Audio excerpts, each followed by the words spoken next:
Muy bien, muy buenas tardes, estimados participantes. Les doy una cálida bienvenida a Biloyer. Soy Emileta Mayo y hoy tengo el placer de presentarles la quinta sesión del segundo módulo del Diplomado de Inteligencia Artificial, Derecho y Robots, que será desarrollado por la distinguida doctora Fátima Toche Vega, quien es abogada especializada en Derecho Digital y Nuevas Tecnologías, con formación en la Pontificia Universidad Católica del Perú.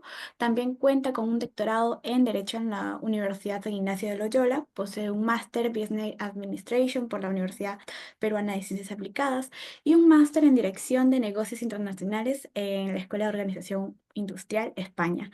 Ha trabajado en la Secretaría General de la Comunidad Andina y en Iriarte y Asociados y es docente en universidades como la U de Lima, UPC y ESAM, combinando prácticas legales y educación en el ámbito digital. Muy bien, estimados participantes que nos acompañan a través del aula virtual, aquí en la plataforma de Zoom y en las redes a través de la transmisión en vivo, se les recuerda que pueden realizar sus preguntas durante la sesión, las cuales podrán ser atendidas por la doctora en el momento que mejor disponga.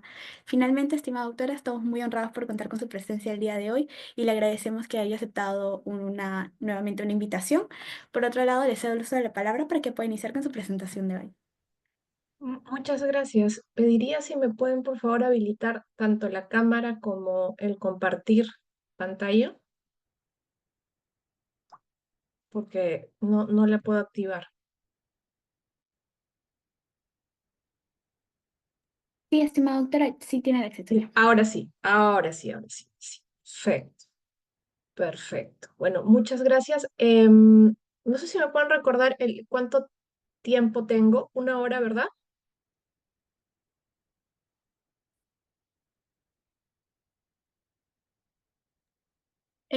Cuenta con Una una hora. hora y media, doctora.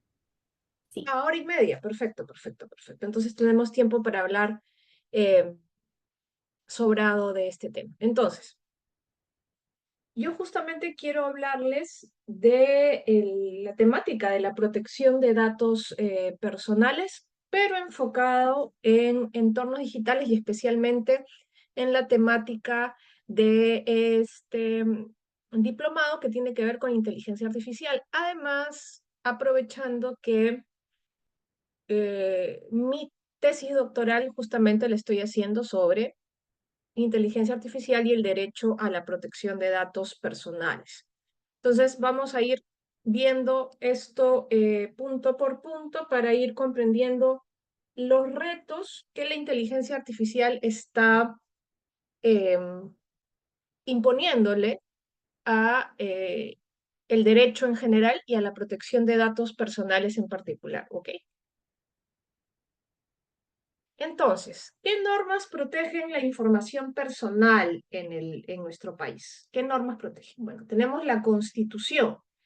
La Constitución en el artículo 2, numeral 6, tiene el sustento para la protección de datos personales en el país. Ahora bien, no, no se menciona de manera directa protección de datos personales ni los derechos que los ciudadanos podemos invocar para proteger nuestros datos personales, los llamados derechos ARCO.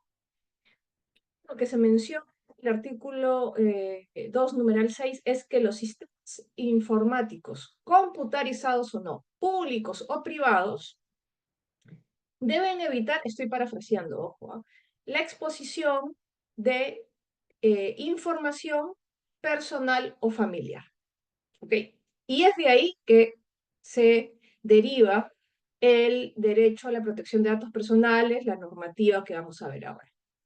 Es criticado este artículo, como está mencionado en la Constitución, porque se considera que debería ser más explícito el derecho a la protección de datos personales, no estar atado, como lo está en nuestra normativa, al derecho a la intimidad. Es como una variante del derecho a la intimidad. Y si analizamos constituciones de la región, en la mayoría el derecho a la protección de datos personales tiene una entidad propia, ¿ok? Y se hace mención incluso a qué puede hacer un ciudadano para hacer valer esos derechos.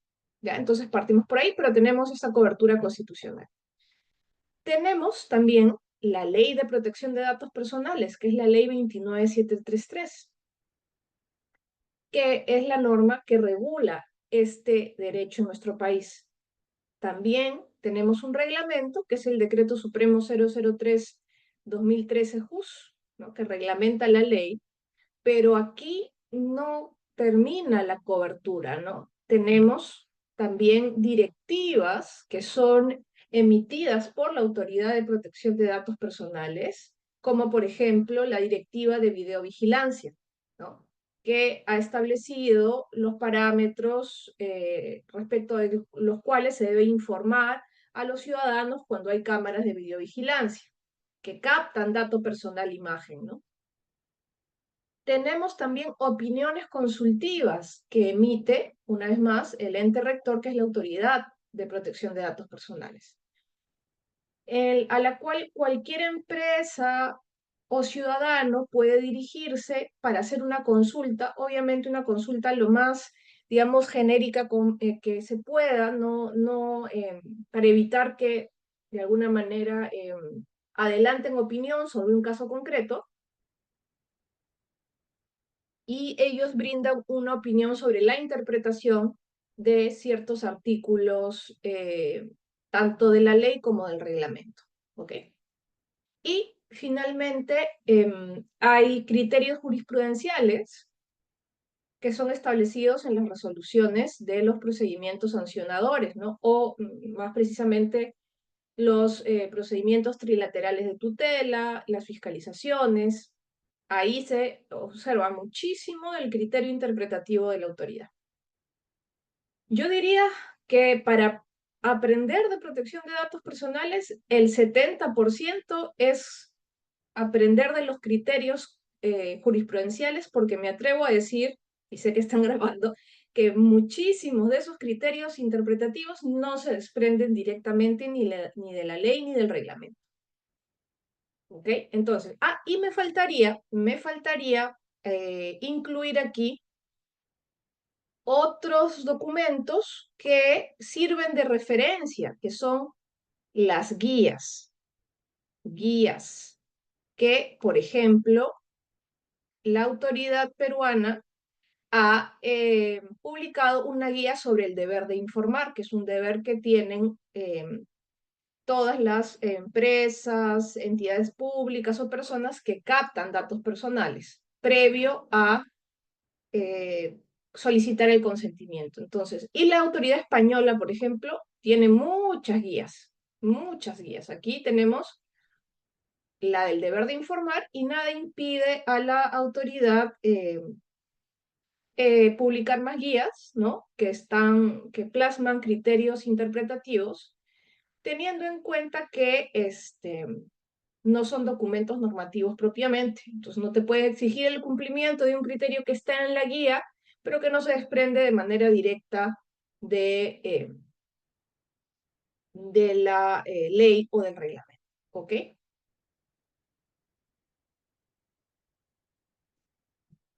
Ahora bien, quiero enmarcarnos un poco en la cronología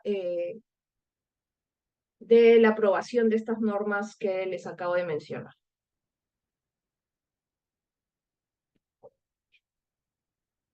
La Constitución de 1993 es la que establece este derecho a la protección de datos personales. Ya les dije, artículo 2, numeral 6.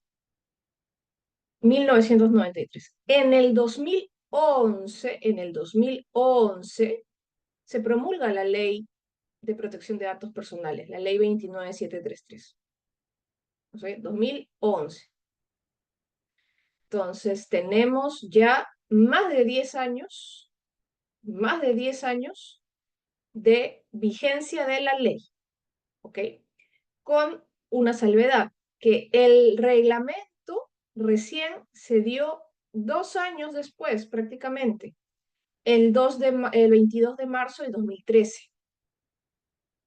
Y se estableció una especie de waiver, ¿no? Un plazo para que las empresas puedan adecuar sus procesos a la ley de protección de datos personales, que fue de 2 años.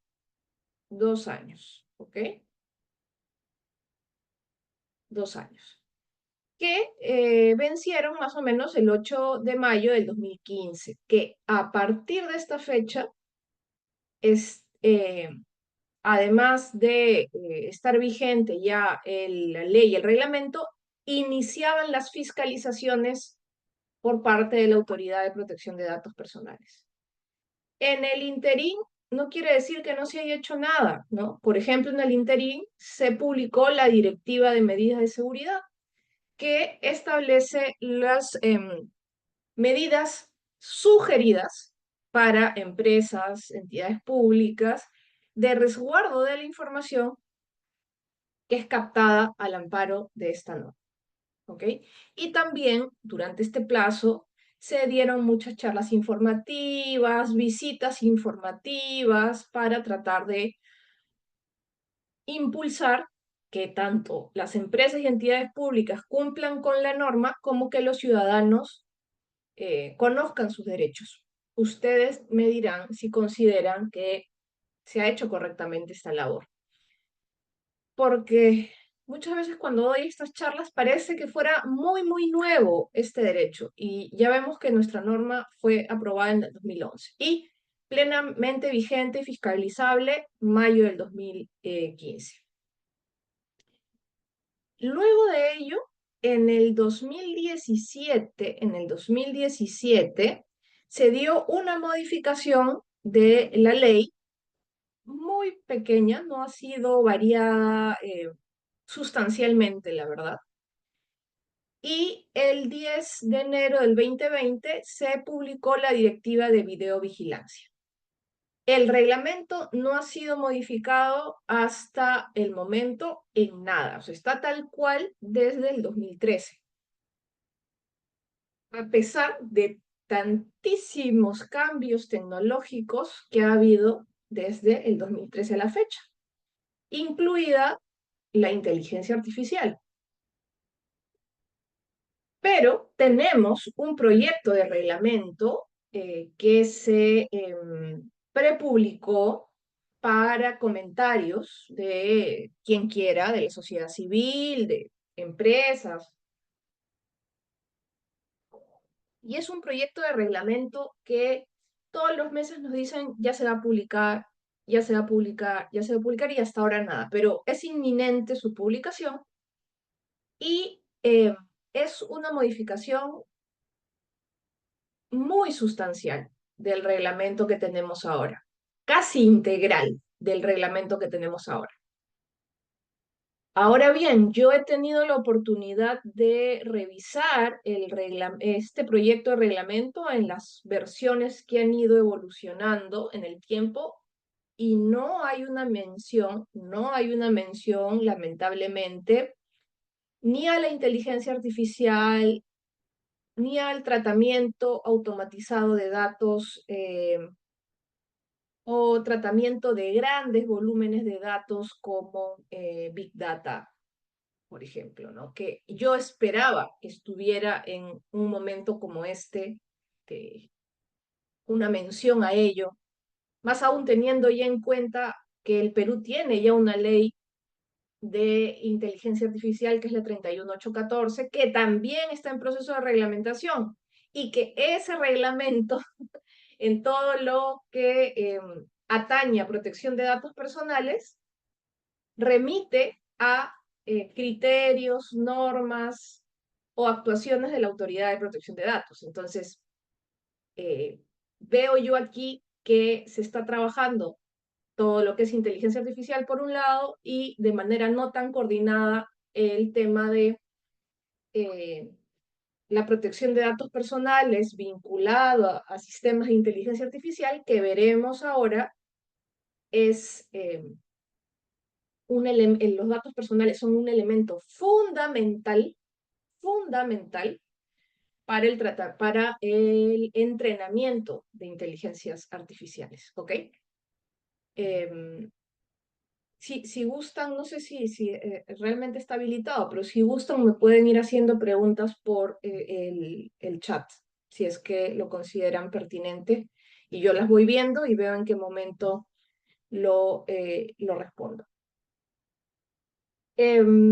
Algo también que es interesante de cara a lo que vamos a ir viendo durante la charla es cuál, digamos, es el trasfondo de la protección de datos personales. ¿Por qué es importante?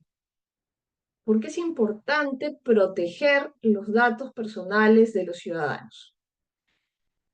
Muchas respuestas a esa pregunta, pero a mí me parece muy importante esta reflexión, que es que el conocimiento y uso de información personal hace posible la adopción de decisiones que pueden afectar derechos fundamentales de los titulares de esa información o de esos datos, quienes quedarían en una situación de indefensión frente a ello. Entonces, uno de las principales motivaciones para proteger los datos personales, proteger la información personal, es que a partir del conocimiento de un dato personal, se pueden terminar vulnerando derechos fundamentales. Por ejemplo, no sé si por aquí pueden levantar la manito, no sé si lo tienen habilitado. Hay hinchas de la U. Si pueden levantar la mano, me dicen quiénes son hinchas de la U. Entiendo que, bueno, Carlos, no puede ser el único hincha de la U acá, deben haber más hinchas de la U. Si no, apago aquí de una vez la transmisión, ¿no? Pero bueno, supongo que son tímidos y no quieren levantar la mano, pero recordarán, si hay hinchas de la U por acá, un jugador de fútbol llamado Eduardo Esidio, que vino, jugador brasilero, pasó los exámenes médicos previos que todo jugador de fútbol tiene que hacer, y le hicieron una prueba de ELISA.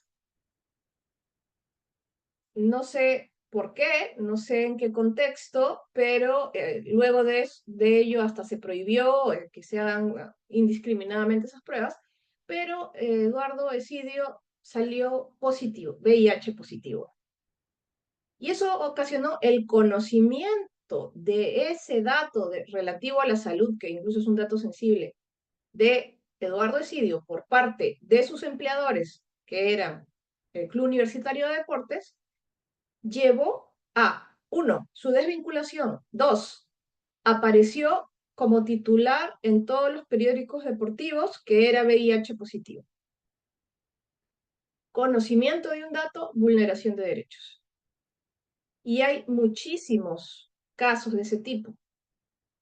Pero imagínense si esos datos, además, son procesados de manera automatizada por sistemas de inteligencia artificial y quien termina vulnerando ese derecho fundamental es un algoritmo, o mejor dicho, la forma en que actúa ese algoritmo. Y eso conllevaría a vulneraciones de derechos que dejan de ser individualizadas y pueden ser en una magnitud muchísimo más grande. Porque la inteligencia artificial tiene la capacidad de analizar y procesar infinidad de información, infinidad de información. Carlos Alberto, la entidad pública que en nuestra ley de inteligencia artificial, ley 31814, fue designada como ente de rector en materia de inteligencia artificial es la Secretaría de Gobierno Digital. ¿Ya? Pero la autoridad que pertenece a la PCM, la Secretaría de Gobierno Digital, a la Presidencia del Consejo de Ministros, y la Autoridad de Protección de Datos Personales está adscrita al Ministerio de Justicia. No hay, porque en nuestro país no tenemos, como existe en Colombia, por ejemplo, un Ministerio de las TIC, MINTIC, o como hay en Uruguay, una agencia nacional de sociedad y la información, no hay un ente superior rector de todo lo que tenga que ver con tecnología. ¿Ok? Entonces, ahí hay una desconexión. Entonces, para poder entendernos un poco más de qué estamos hablando, hay que determinar qué es un dato personal, qué es un dato personal. Y un tema aquí es que nuestra norma no nos lista, no hay un listado de datos personales. Lo que tenemos es una definición general y nosotros tenemos que ver, analizar qué se enmarca aquí. Por ejemplo, vemos que la definición de dato personal es toda información que nos identifica o nos hace identificables por medios razonables. Entonces, es toda información que nos identifica de manera directa o indirecta, es decir, que haciendo ciertos cruces de información me puede permitir identificar a una persona. Entonces, yo les pregunto, ¿no? Me pueden escribir por el chat o si quieren levantan la mano. Si yo estoy cruzando una pista y un auto casi me atropella, yo volteo y llego a ver el número de placa. ¿Ese número de placa vehicular es un dato personal? ¿Qué opino? ¿El número de placa de un vehículo es un dato personal?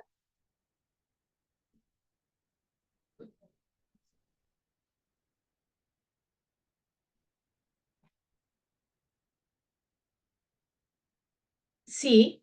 ¿Por qué? ¿De qué depende?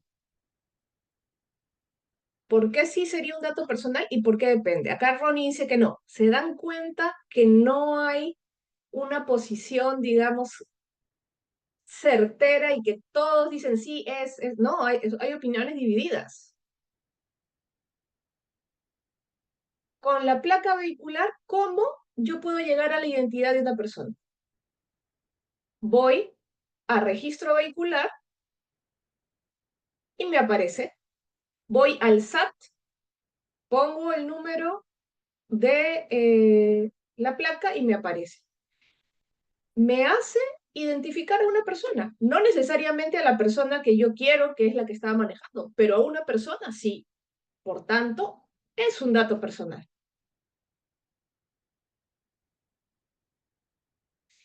En realidad podría ser incluso, William, un file palanca. Podría ser no tan sofisticado, pero si haciendo el cruce correspondiente me lleva a identificar a alguien, es un dato personal. Víctor,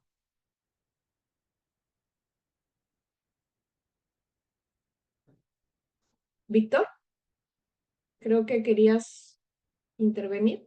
Bueno, entonces, es un dato personal.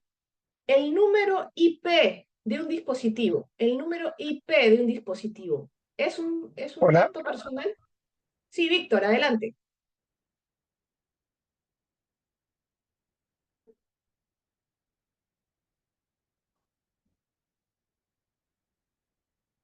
Exacto, César. La placa vehicular es un dato personal porque a través de un medio razonable, que es la consulta SUNAR o la consulta SAP, me lleva a identificar a una persona. Andrea,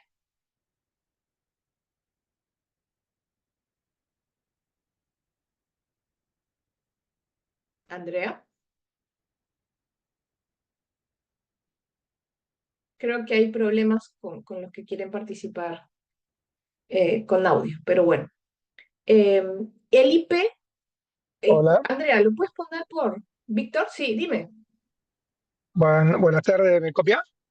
Sí, Hola, sí, buenas tardes a todos, buenas tardes con todos. Quería hacer un comentario y una pregunta también. sí, sí. Bueno, yo había levantado la mano, yo sí soy hincha de la U también, soy hincha de la U y soy, soy socio de la U también inclusive. Y Igual, igual, igual, igual. en el caso de Obresidio, solo un poco para aclarar, es bueno, si bien es cierto, hubo una vulneración, ¿no?, de sus datos personales, un poco de intimidad por el problema que tenía del VIH en su momento, sin embargo, no es que, ¿cómo se llama? La vulneración del contrato, ¿cómo se llama? Llegó un momento en que, es más, Esidio nos hizo campeonar en un año 99, si no me recuerdo, Tricampeonato. Sí, sí, tricampeonato. exacto, exacto. Y bueno, y ahí se fue a jugar a la Alianza. Entonces, la U no, bueno, no renovó y se fue a jugar a la Alianza. O sea, no es tanto que por el tema que, si bien es cierto, hubo una vulneración a su derecho de datos personales por el problema que tenía, este, no le impidió seguir jugando y irse a otro club, en este caso de la Alianza. Ese era un poco Claro, pero lamentable. yo soy muy hincha de la UI, bueno, no es el tema, pero hubo una desvinculación y después hubo una marcha Ujú, atrás por un poco la presión mediática, ¿no? Pero lo cierto ujú, es que ujú. siguió jugando en la U, nos llevó al tricampeonato y este, Y después se fue a la Alianza. excelente jugador. Claro, sí, sí, muy bueno, muy bueno.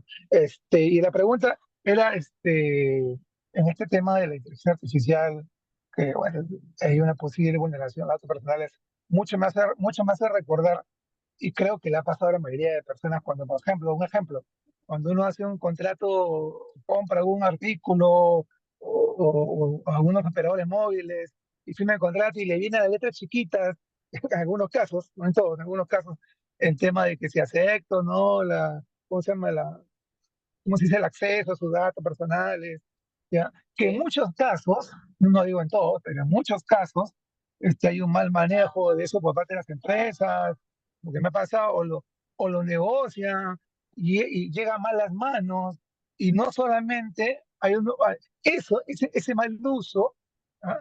No solamente conlleva a una vulneración de los datos personales, de información personal de una persona, sino que puede conllevar también a otros actos ilícitos, como una afectación al patrimonio, hasta la extorsión. totalmente, totalmente. Por eso no es poca Y, cosa, no y- es poca es cosa poca el cosa, cuidado a exacto. los datos personales.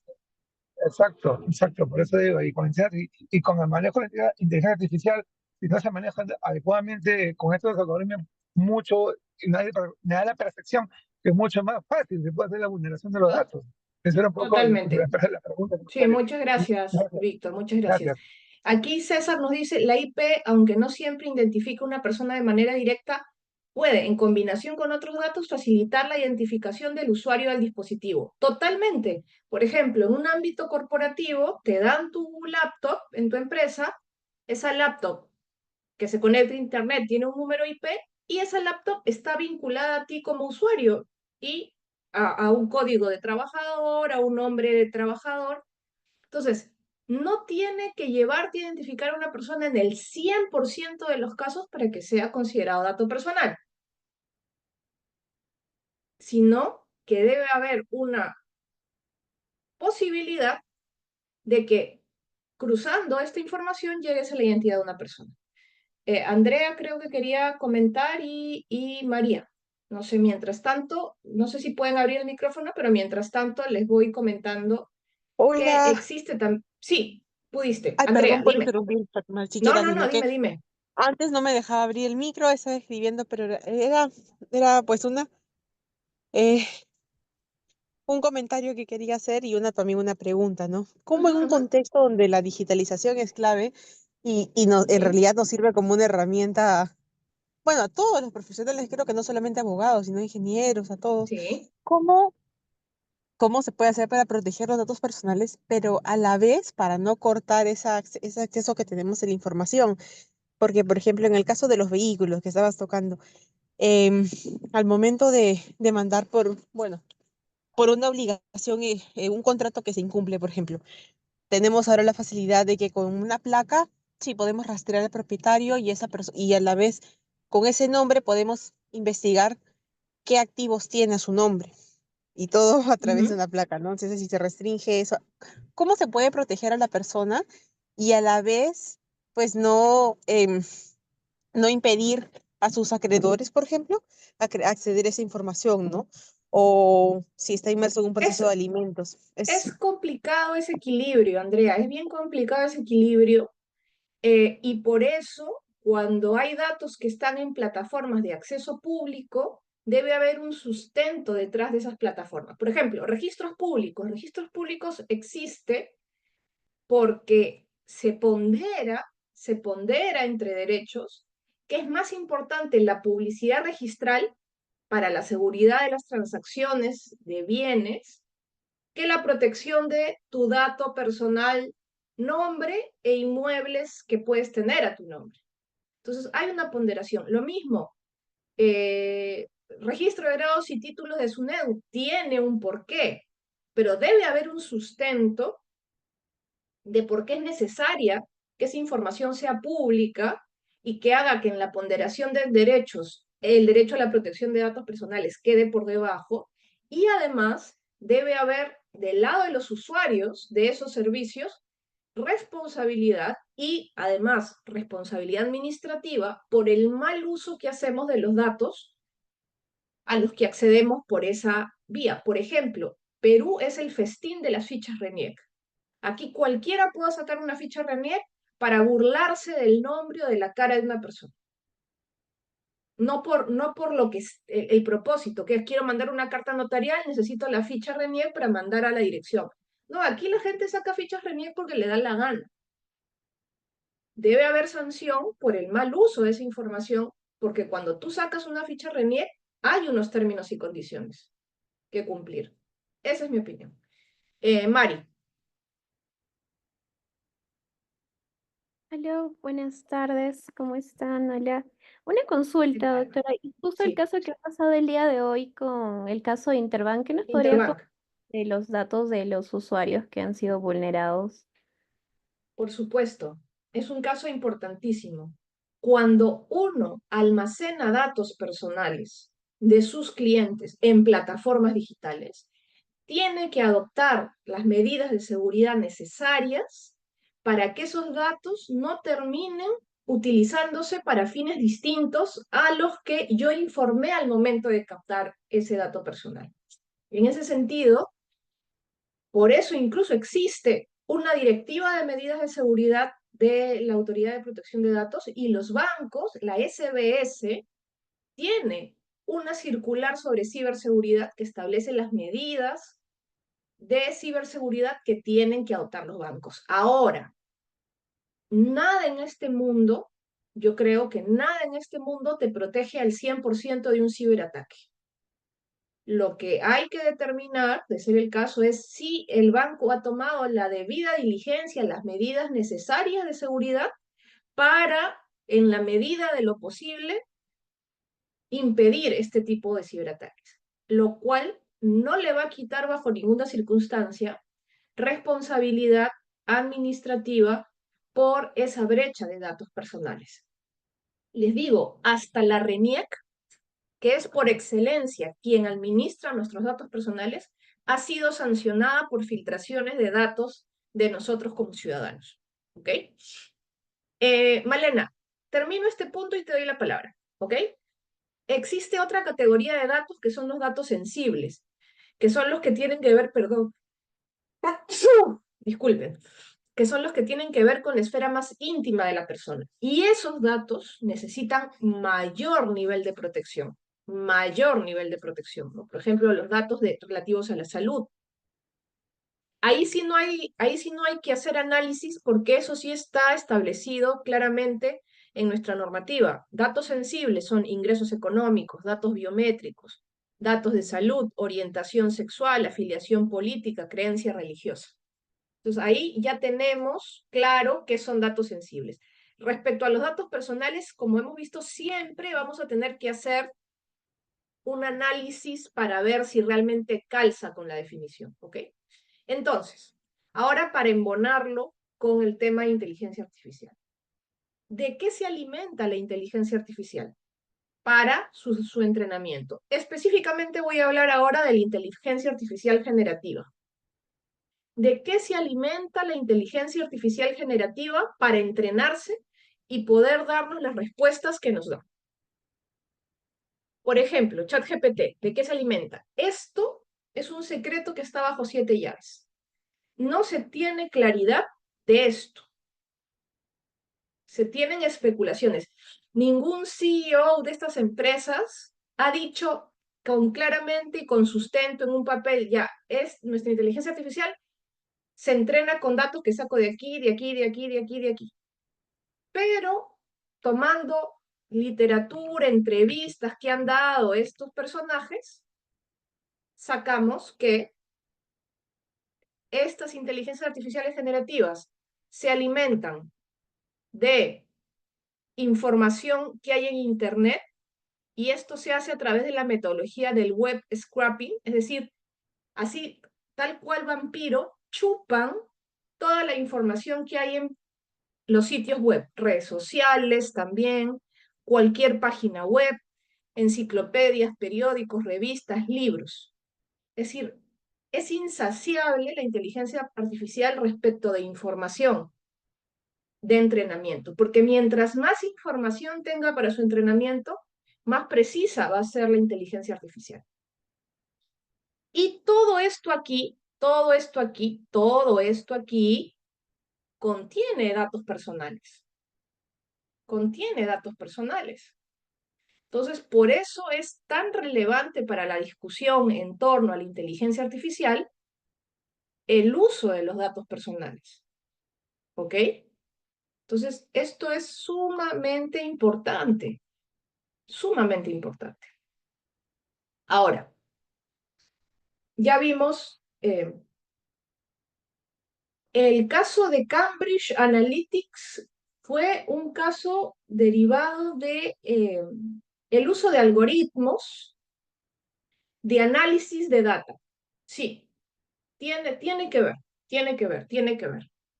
Yo, empresa, uso los datos de mis usuarios de la red social y se los vendo a un tercero para que los procese con algoritmos que me permiten, en el caso de Cambridge Analytics, mandarles fake news, por ejemplo, mandarles propaganda política, dependiendo, y propaganda política personalizada en función a sus temores, al tipo de persona que es. Es un caso bien interesante. Entonces, miren, ¿ah? ¿Cuáles son los puntos de tratamiento de datos personales en un sistema de inteligencia artificial? Esto se le llama el ciclo de vida de la inteligencia artificial. Y veremos que en cada uno de estos puntos hay tratamiento de datos. Primero, en el entrenamiento, seguramente es donde más datos personales potencialmente se usan. Porque imagínense que yo quiero hacer un sistema de inteligencia artificial que pueda tomar lista a los alumnos de mis clases presenciales. Entonces yo pongo la cámara en la puerta y al pasar, la inteligencia artificial los identifica y les va pasando lista y yo me despreocupo de eso.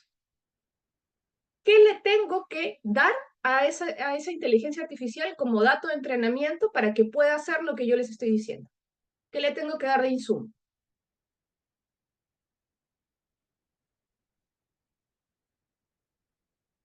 ¿Qué le tengo que dar de insumo? Para que pueda identificar a mis alumnos y tomarles la asistencia a la clase. Sus datos. Fotos, ¿verdad? Fotos, pero solo una foto por cada alumno. No, seguramente tendré que darle la mayor cantidad de fotos del mismo alumno con lentes, sin lentes, si son chicas con el pelo recogido, sin el pelo recogido, de distintos ángulos, ¿no? Si queremos que la precisión sea biométrica, tengo que incluso darle un dato sensible, que es la biometría. Entonces, miren la cantidad de datos, ¿ok? Esa es la primera fase de entrenamiento. Luego, sí, escríbeme normal, André. Luego, en la fase de validación. En la fase de validación, yo tengo que probar si la inteligencia artificial ha aprendido correctamente. Entonces, ¿qué debería darle yo a esa inteligencia artificial para saber si logra efectivamente identificar a los alumnos a los cuales yo ya le di información? ¿Qué debería hacer para ponerla a prueba? ¿Qué debería hacer para ponerla a prueba? Darle imágenes de otros alumnos que no sean los de mi clase para saber si identifica que ellos no pertenecen a ese curso. Entonces, más datos personales. ¿Se dan cuenta? Luego, en el despliegue, cuando ya estamos desplegando este sistema, toda información que tú le des adicional,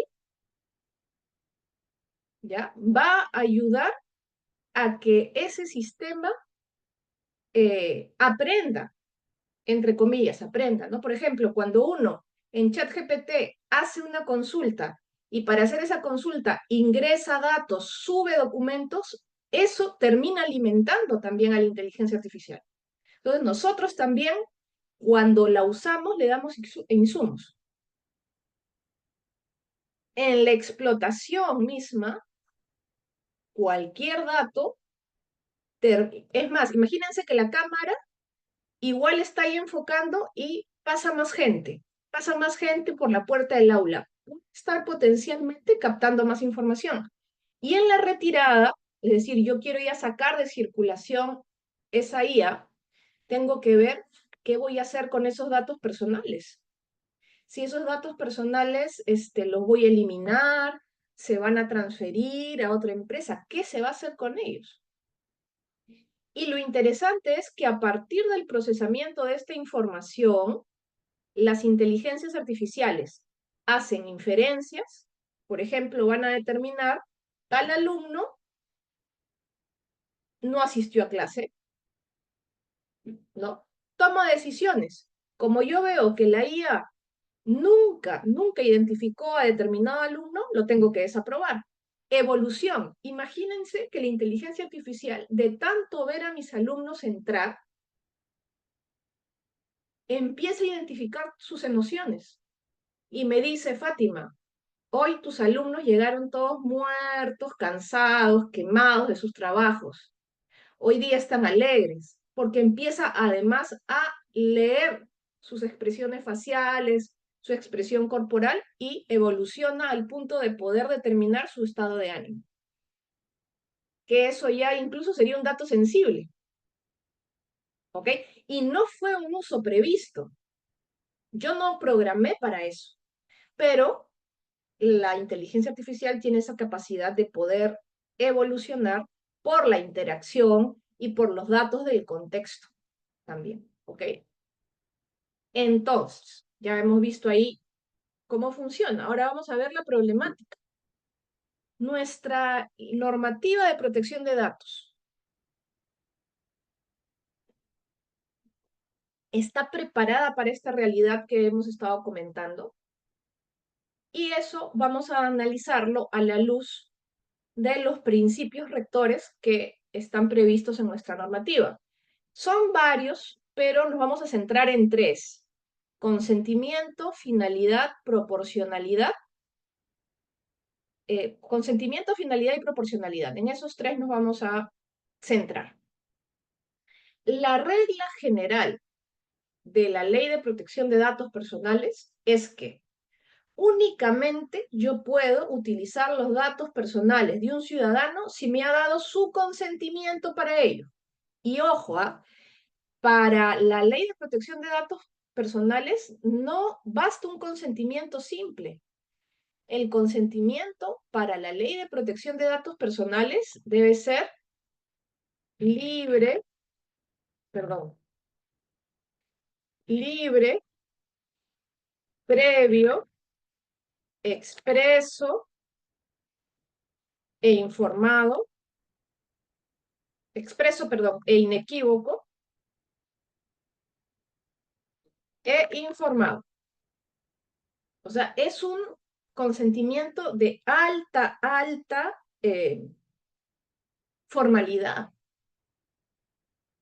Entonces, si hemos partido de esta regla que tiene la norma, que solo se pueden utilizar nuestros datos con nuestro consentimiento libre, previo, expreso, inequívoco e informado, y ya hemos visto cómo se alimenta una inteligencia artificial generativa para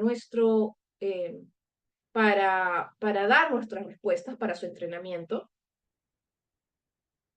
nos han pedido nuestro consentimiento para que nuestros datos sean insumo de una inteligencia artificial generativa. ¿Sabemos en qué momento una inteligencia artificial está procesando nuestros datos? Si, por ejemplo, yo les digo, en la página web de las universidades en las que yo dicto, aparece mi foto, mi nombre y una sumilla de mi CV. Y por este tema del web scrapping, la IA se puede estar alimentando de mis datos personales, de mis redes sociales, y me han pedido consentimiento, nos han pedido consentimiento, y más aún, libre, previo, expreso, informado, inequívoco. Entonces, es por esto que incluso OpenAI está siendo en este momento en Estados Unidos sujeto de varias demandas por violación a la privacidad, porque ya hay ciudadanos que han dicho, si tú te alimentas, entre otras cosas, de muchísimos datos personales, ¿cómo así no me pides consentimiento? ¿Cómo así yo no tengo una retribución por el uso que le estás dando a mis datos personales?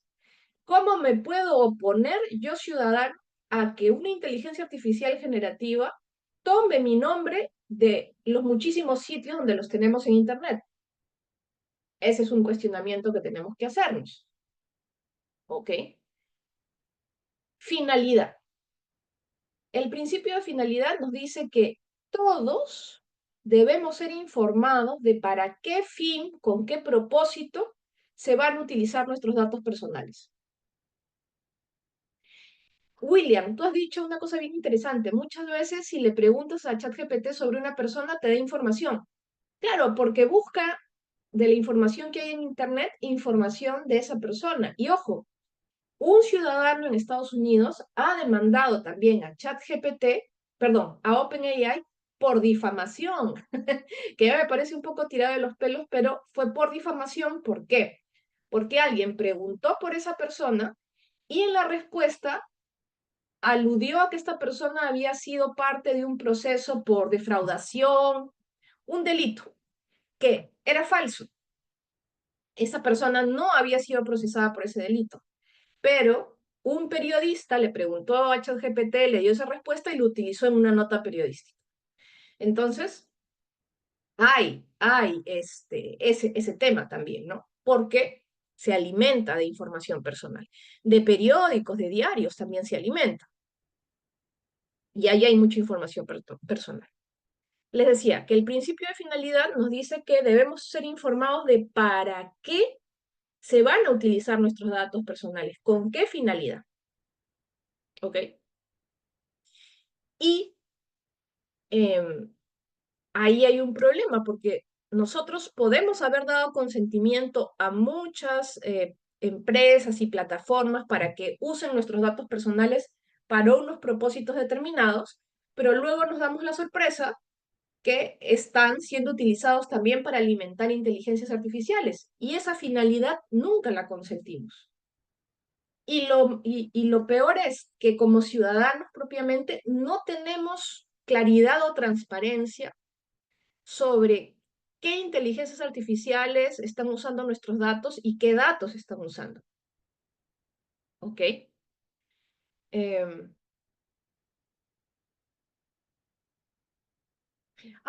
¿por qué dio esa información? Primero, porque la inteligencia artificial no tiene una curaduría. Jala información que puede ser información falsa, sesgada, fake news, y por un fenómeno de la inteligencia artificial que me imagino que alguno de los ponentes les habrá comentado, les comentará, que son las llamadas alucinaciones.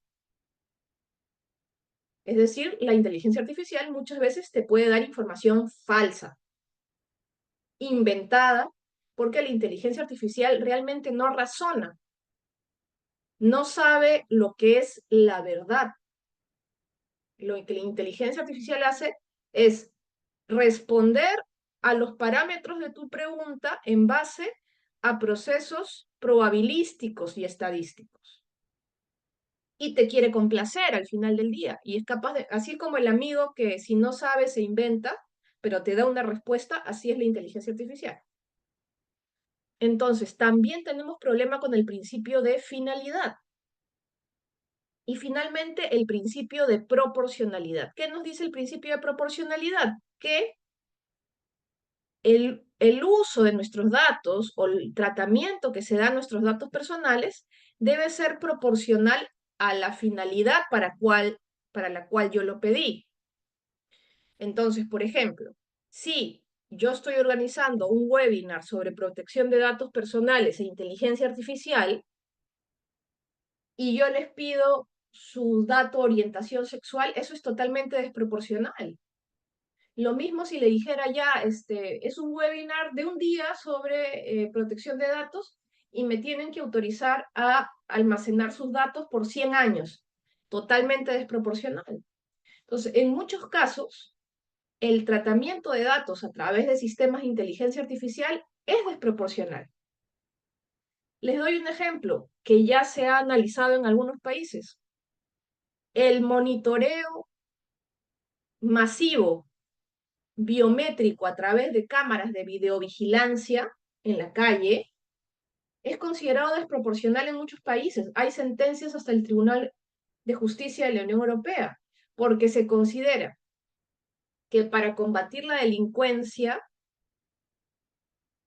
se necesita mucho, pero monitorear 24/7 los rostros y datos biométricos a través de sistemas de inteligencia artificial resulta desproporcional, que puede incluso además llevar a decisiones inadecuadas, porque imagínense que el sistema de inteligencia artificial empieza a hacer un análisis y termina diciendo, miren, todo aquel que va en una moto con una mochila de Rappi es potencial delincuente.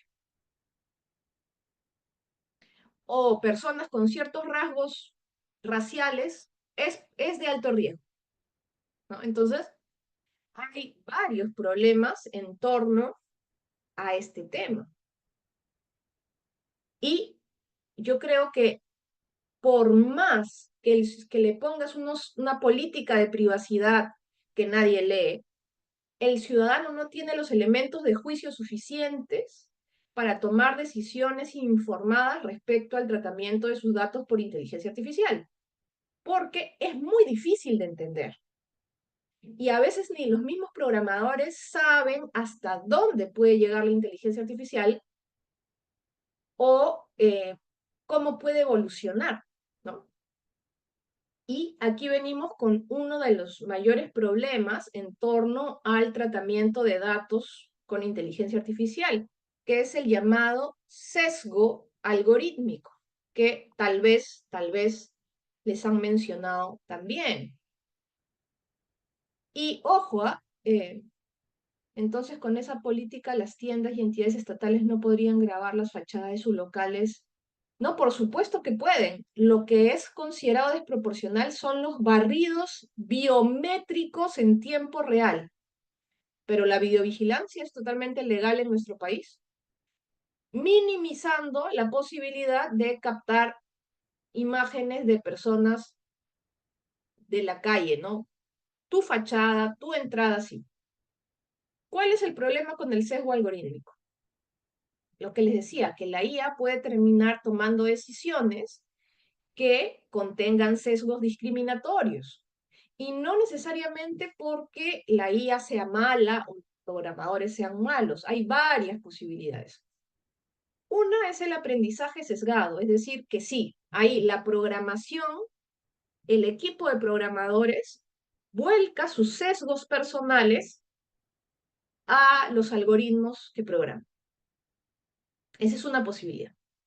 Otra posibilidad es que la IA haya sido entrenada con un conjunto de datos incorrectos, es decir, datos incompletos, datos que no están correctamente etiquetados, que no están bien estructurados, lo cual va a arrojar resultados que pueden terminar siendo discriminatorios o sesgados.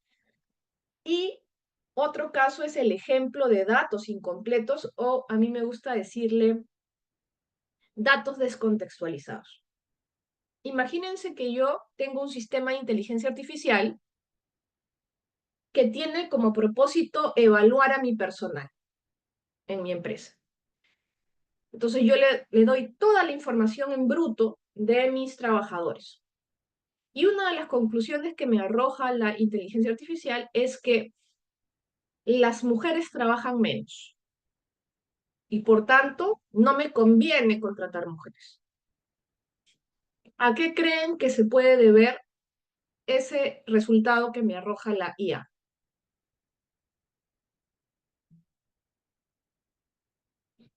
¿Por qué creen que la inteligencia artificial me arrojó ese dato?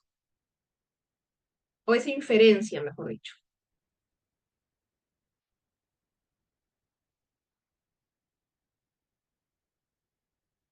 ¿A qué creen que se puede deber?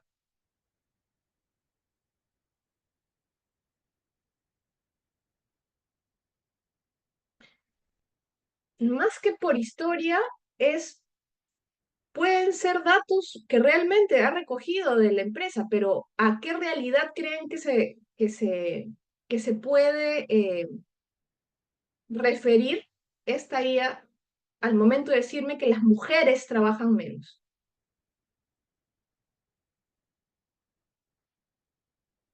Mala base de datos era este problema del conjunto de datos incorrecto. Exacto, Marco. Pre, postnatal, hora de lactancia, situaciones en las que por la realidad también, digamos, machista que vivimos, las mujeres, las mamás son las que tienen que salir del trabajo cuando el hijo está enfermo o cuando hay que atender algo. Es decir, si tú simplemente das datos en bruto y no los contextualizas con situaciones como las que les estoy mencionando, obviamente me va a decir las mujeres trabajan menos, pues porque de un análisis así hora por hora, seguramente, pero hay que contextualizar la información. Ya han habido muchos estudios, aquí hay uno de The Guardian, les dejo aquí el link, que analizó los algoritmos de Facebook e Instagram y evidenció que cada vez que había fotos de mujeres mostrando piel, mientras más piel peor, se limitaban enormemente el alcance de sus publicaciones. En cambio, en el caso de hombres, podían estar con el torso totalmente desnudo y nunca había una limitación en el alcance. Por ejemplo, entre la foto A y la foto B, ¿cuál creen que es la sancionada por las redes sociales, específicamente Facebook e Instagram? ¿A o B? Sancionada, les digo, que reducen su alcance o incluso pueden bajar el contenido.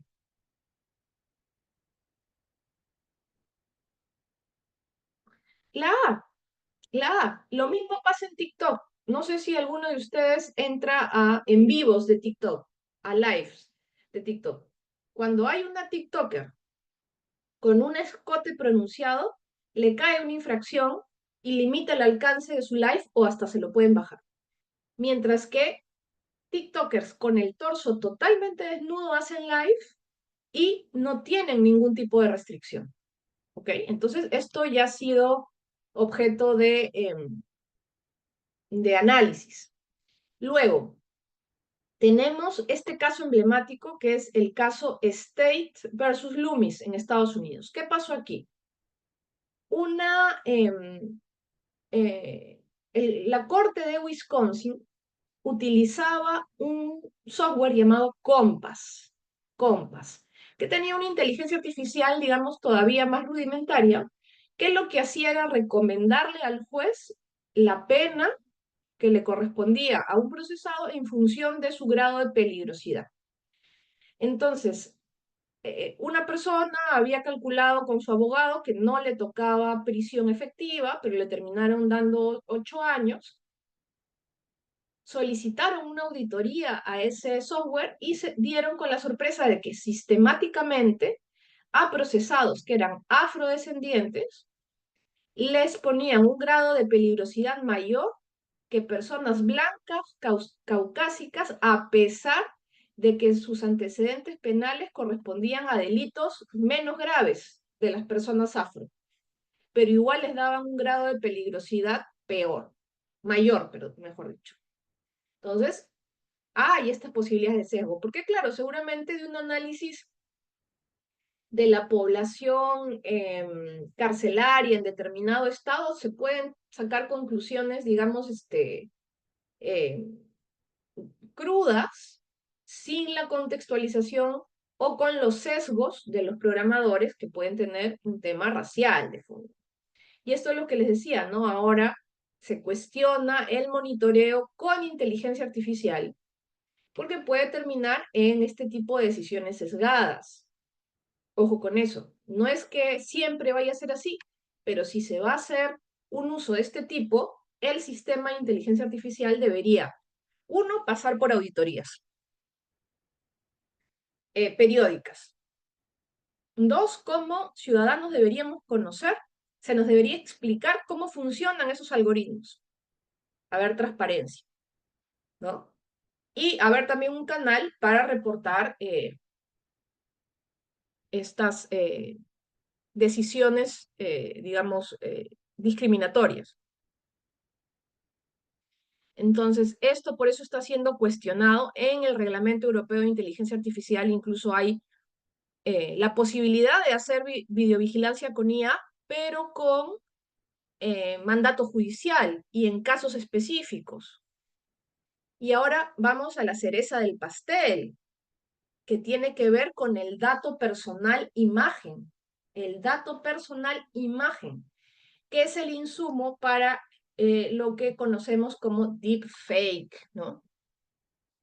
Que son una forma de manipulación, perdón, una forma de manipulación de medios digitales que utiliza la inteligencia artificial, específicamente una tecnología llamada redes neuronales o deep learning, para crear, editar o modificar contenido de video o de audio. Hay deepfake de voz, hay deepfakes de video, de imagen. Entonces, en simple, el deepfake es como un video o audio falso que parece muy real. Los deepfakes pueden hacer que parezca que una persona está diciendo algo que en realidad nunca dijo. ¿Ok? Y ustedes ya han visto, el deepfake se puede utilizar y se va a utilizar, lo verán, en campaña electoral para noticias falsas. Se utiliza para suplantación de identidad de personas, para hacer fraudes informáticos y para crear pornografía falsa. Aquí tenemos un estudio que es el estado del deepfake, que se los recomiendo mucho que lo puedan descargar, que nos muestra, miren, esta tecnología de punta, como la inteligencia artificial, ¿para qué está siendo utilizada? 98% del deepfake de video en línea tiene que ver con falsa pornografía. Falsa pornografía. Las principales víctimas, mujeres. ¿Se dan cuenta? Y incluso ya se está haciendo pornografía infantil falsa utilizando el deepfake. Y aquí la afectación es real. ¿Por qué? Porque por más que sea falsa, si utilizan tu rostro y lo incorporan a un video íntimo, entonces, hasta que tú puedas convencer a los demás que esa no eres tú, ya hubo una afectación tremenda. Ya hubo una afectación tremenda.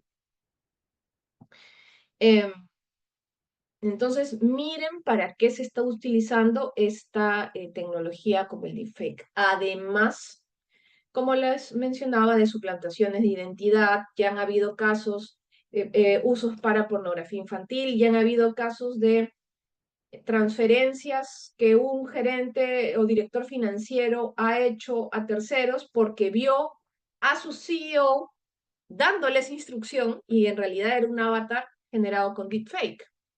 Tenemos en el Perú también el caso del colegio Saint George, donde alumnos hicieron falsa pornografía infantil con imágenes de sus compañeras.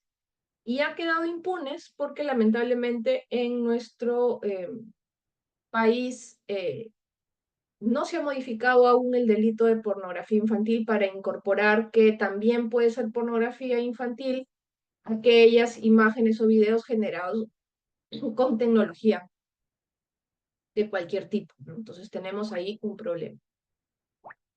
Otro gran tema de análisis, que ahí hay más preguntas que respuestas, es si el derecho al olvido No sé si saben lo que es el derecho al olvido, pero es este derecho que viene de una jurisprudencia del Tribunal de Justicia en la Unión Europea, que dice que los ciudadanos tenemos derecho a que se eliminen de Internet resultados de búsqueda que pueden dañar nuestro honor, nuestra buena reputación, obviamente si es que no se trata de temas de interés público, ¿no?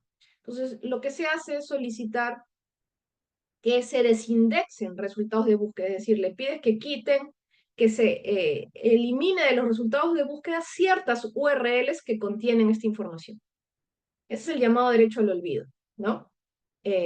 No desaparece de Internet, pero sí de los resultados de búsqueda esa información. Ahora, ¿puede haber un derecho al olvido en sistemas de inteligencia artificial? La inteligencia artificial puede olvidar la inteligencia artificial. Es decir, una vez que le das datos de entrenamiento que pueden contener información personal nuestra y situaciones por las que hemos pasado, se le puede hacer olvidar, como pasa con los buscadores. Muchos expertos dicen que no, ¿no? Que la eliminación de datos en sistemas de inteligencia artificial es técnicamente muy compleja, ¿no? Y en algunos casos prácticamente imposible, ¿no? En algunos casos prácticamente imposible, perdón. Las leyes como el Reglamento Europeo de Protección de Datos Personales no han hecho ninguna especificidad. Nuestra ley tampoco.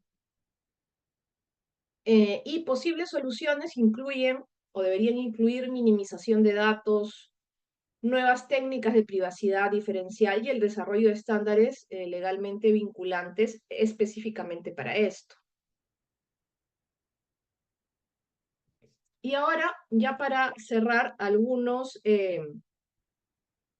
recomendaciones que autoridades de protección de datos del extranjero o asociaciones de autoridades de protección de datos han hecho para el uso de datos personales en sistemas de inteligencia artificial.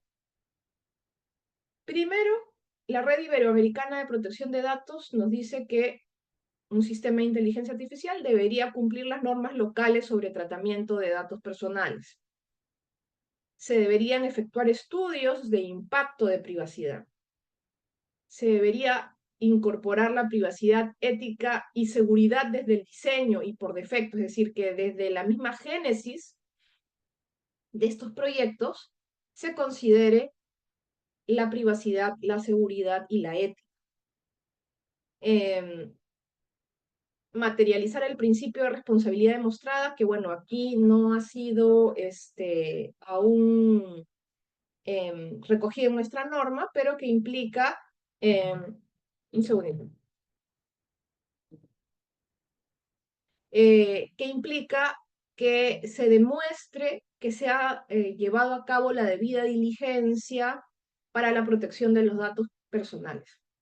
Diseñar esquemas apropiados de gobernanza sobre tratamiento de datos personales en las organizaciones que desarrollan productos de inteligencia artificial, es decir, que se tenga toda la trazabilidad de los datos, transparencia y claridad sobre los datos personales que se dan. Adoptar medidas para garantizar los principios de tratamiento de datos personales y respetar los derechos, acceso, rectificación, cancelación y oposición. Y aquí viene otra gran pregunta, ¿no? ¿Cómo puedo ejercer mis derechos en un sistema de inteligencia artificial que aprendió a través de nuestros datos? ¿Cómo puedo pedir que eliminen mis datos? Y la eliminación de mis datos hace que la IA desaprenda lo que ya aprendió. Difícil de saber. Otra recomendación de la Autoridad Belga de Protección de Datos Personales es evaluar minuciosamente la base legal, es decir, sí, por más maravilloso que suene el sistema de inteligencia artificial, tengo la base legal desde la perspectiva de protección de datos personales para usar los datos para ese fin, ese propósito. tengo el consentimiento, es un uso proporcional, combatir sesgos y discriminación, ya hemos hablado de eso, garantizar la transparencia, minimizar los datos, mantener la precisión de los datos, reforzar la seguridad, eh, realizar un estudio de impacto en derechos humanos y una supervisión humana significativa del funcionamiento de estos sistemas. ¿Ok? Bueno, eso era todo lo que quería compartir con ustedes y dejo este tiempo que tenemos para las preguntas que puedan tener.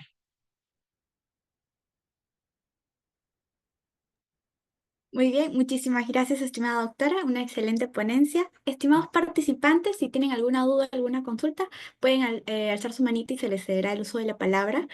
Ya está habilitado también el micrófono.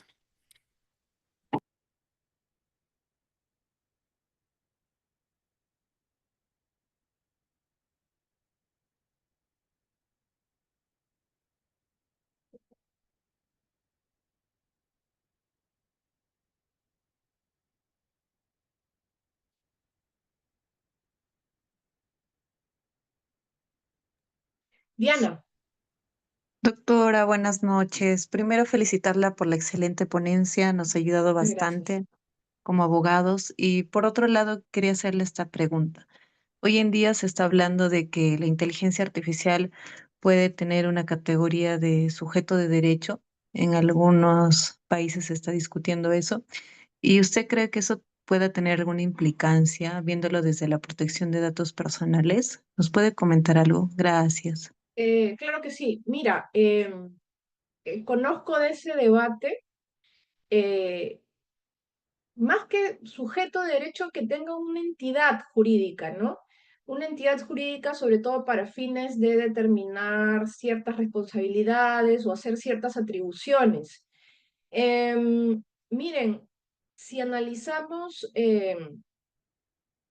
por ejemplo, el tema de la ley esta de contra la crueldad animal y otras normativas similares a ellas en el mundo, los animales, sin ser seres humanos, son sujetos de ciertos derechos, ciertos derechos.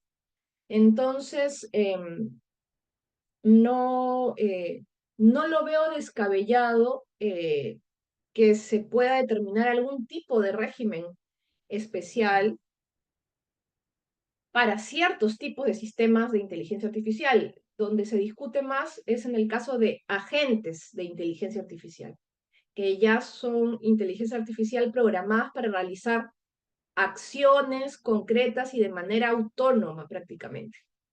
No veo descabellado el tema. Allá en nuestra historia hay casos, está el tema de los animales que se les considera incluso seres sintientes, tienen cierta atribución. En el campo de los derechos de autor también se habla de este tema. Si las obras generadas por inteligencia artificial se le debe atribuir la autoría al que hizo el prompt, se le debe atribuir la autoría al que programó el sistema de inteligencia artificial, o debería haber un régimen especial para atribuir cierta categoría a ese tipo de obras generadas con inteligencia artificial. ¿Ok?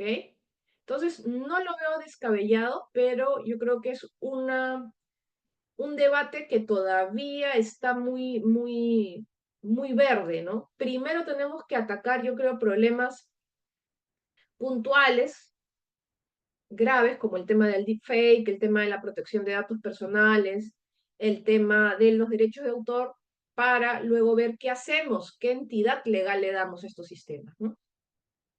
Pablo veo que nos dice, con la IA el derecho al olvido se hace más difícil, obviamente. Antes era pedirle al buscador que desindexe exactamente. Entonces ahora no sé cómo se viabilizaría. ¿Dónde se pueden encontrar los criterios jurisprudenciales? Ah, en la página de la Autoridad de Protección de Datos Personales. Puedes googlear Autoridad Protección de Datos Personales, Perú, y ahí vas a encontrar las opiniones consultivas, las resoluciones sancionatorias y las directivas.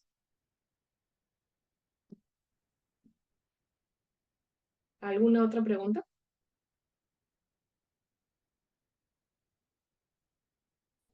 Alfredo,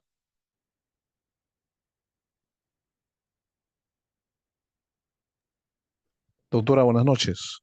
buenas noches. ¿Me escucha? Sí, perfecto. Sí, mire, tengo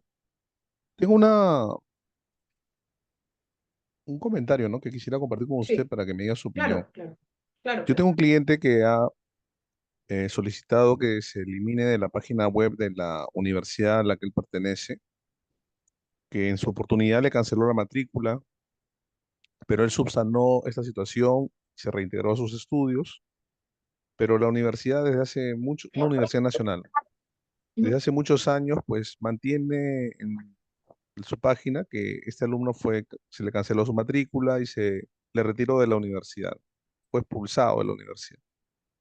Pero él subsanó, como lo repito, y ujú, adelante, ¿no? Continuó con sus estudios. Pero la universidad señala, porque se solicitó pues un proceso trilateral ujú, ante la ujú. Oficina de Protección de Datos Personales, y la universidad señaló esto, ¿no? Que a mí me parece risible, ¿no? Y el desconocimiento que tienen las entidades públicas al respecto. Señaló así, mi representada, el apoderado legal de la universidad señala, mi representada no puede eliminar dicha información o documentación. Mi representada son los responsables por la información y documentación que publica en su portal web. El contenido de los motores de búsqueda, tales como Google Search y otros, escapa al alcance de lo que cualquier persona o entidad puede hacer, dado que los criterios de indexación son autónomamente manejados por los motores de búsqueda, rigiéndose estos por reglas secretas y desconocidas para el público en general. La solicitud del reclamante constituye un imposible jurídico y por lo tanto no puede ser amparada. Eso es lo que señala el apoderado legal de una universidad nacional, que a mí me da, bueno, Profundo sí se da cuenta, desconocimiento, da risa, profundo ¿no? El desconocimiento. desconocimiento, Sí, la profundo ignorancia que desconocimiento. muestran los apoderados legales de estas instituciones públicas, ¿no? Eso quería Sí, eh, profundo compartir con usted desconocimiento. y conocer su Y es comentario, por ¿no? eso, qué interesante el caso, Alfredo, y es por eso que en Europa, cuando se planteó el tema del derecho al olvido, muchos decían, pero ¿para qué te vas al buscador? Dirígete directamente a la página donde está la información problemática y a ellos pídeles que la retiren. ¿Es una opción? Sí, pero muchas veces te vas a encontrar con criterios como nos ha dicho Alfredo o con casos en que la información se ha viralizado en tantas páginas web que para el titular del dato se hace sumamente gravoso. Por eso es que se dijo, tienes la opción de ir al buscador para que el buscador desindexe esos resultados de búsqueda. ¿Ya? Porque sí, pues imagínense ese criterio que se ha dicho. Todo el mundo sabe técnicamente cómo funcionan los buscadores de Google. Son estas arañas que se pasean por toda la web captando esa información para los resultados de búsqueda, ¿no? Pero del derecho al olvido es todo una temática, ¿no? ¿Alguna otra pregunta?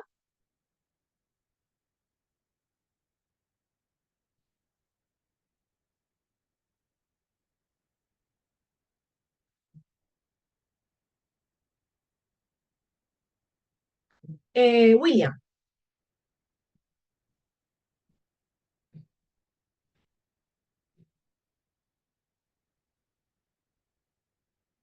William, no se te escucha.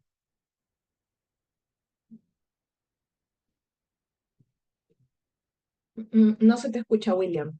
Hola, hola. ¿Me escucha ahora sí? Ahora sí, ahora sí, ahora sí, ahora sí. Ah, doctora, sí. Buenas noches y agradecerle y felicitarla por la información y el análisis de su Gracias. exposición. Doctora, disculpe, quería preguntarle respecto a la información que, bueno, muchas personas hoy en día, debido a las facilidades y las potencialidades para resolver algunos problemas en salud, hacen ciertas consultas, inclusive a la inteligencia artificial. Claro que hay diferencias entre una y otra, ¿no? Pero en algunos casos la información es, se puede decir, bastante precisa incluso, y en algunas incluso, bueno, directamente recomiendan la consulta al médico, ¿no? Tanto así, en algunos casos, me parece, hay algunas recomendaciones de algunas instituciones que indican que hay que tener mucho cuidado con lo que se consulta en ese sentido, ¿no? A las inteligencias artificiales, debido a que podría quedar en, no sé si las bases de datos, la memoria de estas inteligencias artificiales, ¿no? Su análisis sobre eso, doctora. Sí, mire, el uso de inteligencia artificial para temas médicos, por ejemplo, en el Reglamento Europeo de Inteligencia Artificial, es considerado de riesgo muy alto.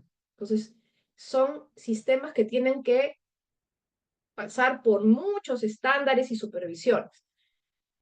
Yo nunca buscaría ni en Google, porque ustedes ya saben, esas búsquedas de síntomas en Google es igual cáncer, ¿no?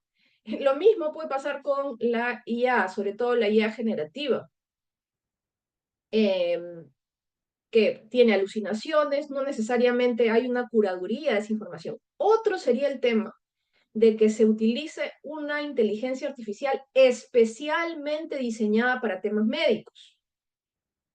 Y ahí incluso hay sus bemoles, porque yo ya he visto consultas que nos han hecho en el estudio donde hay sistemas de inteligencia artificial que le dan al médico, o sea, graban lo que el paciente cuenta en la consulta y le dan como un prediagnóstico al médico. Le dan un prediagnóstico. Ojo, una inteligencia artificial generativa específicamente sería para temas médicos.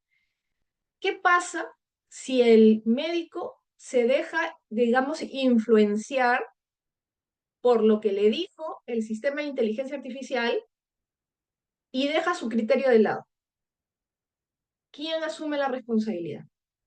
O si es al revés, hace prevaler su criterio, pero después le sacan la carta, se equivocó y le sacan la carta, la IA te dijo otra cosa, ¿por qué no le hiciste caso a la IA? Es un tema bien complejo porque ahorita hemos hablado de temas legales, pero hay todo otro objeto, o sea, ámbito de estudio que es el tema ético de la inteligencia artificial.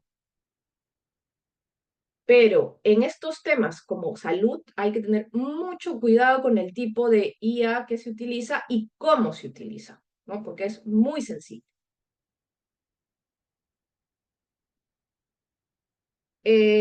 Pablo, no creo que exista una legislación compilada, pero en el estudio donde yo trabajo hemos hecho nosotros un compilado sobre legislación penal informática que te puede servir. ¿Y cuál es la autoridad que supervisa a las empresas de ciberseguridad? O sea, a las empresas que se dedican a la ciberseguridad o a los temas de ciberseguridad de las empresas en general. No, no, a las empresas que brindan servicios de ciberseguridad. No son reguladas por ningún organismo, ¿no? O sea, están reguladas por ejemplo, temas de derechos de autor, perdón, derechos al consumidor y demás, pero no tienen una regulación específica. Sí, Diana, el tema de utilización de IA para impartir justicia también es considerado por el Reglamento Europeo de Inteligencia Artificial como de riesgo muy alto.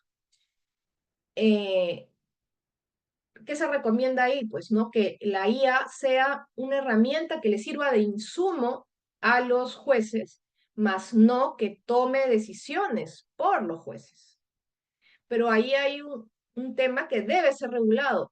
Hay países ya donde se han emitido directivas sobre cómo autoridades judiciales deben usar la inteligencia artificial, porque si no les damos eso, lo van a usar como sea. Y es más, yo tengo un compilado de fallos judiciales en la región que han utilizado inteligencia artificial y son de terror.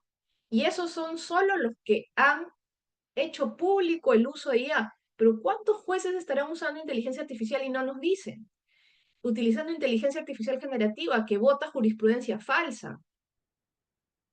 Mientras no haya unos lineamientos claros de qué tipo de IA se debe utilizar y cómo lo pueden usar, hay que hay que tener mucho cuidado con eso, ¿no?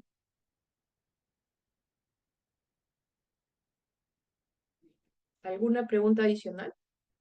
Igual, si tienen preguntas adicionales, ahí tienen mi correo electrónico, me pueden contactar para las consultas que tengan, que tal vez no hemos tenido tiempo de poder absolver. Sí, estimado Muy bien, doctor, muchas gracias a ustedes por su atención. sí, creo que han sido todas las preguntas. Es más, muchísimas gracias por darse el tiempo de responder cada una de las dudas de los participantes. A nombre de todos, expresamos nuestro más sincero agradecimiento por su participación en este diplomado. De verdad, ha sido un honor contar con usted. Esperamos tenerle en futuros eventos Muchas académicos. gracias Muchísimas gracias, a estimada ustedes por doctora. la invitación. Gracias, saludos a todos. Muchas gracias, doctora.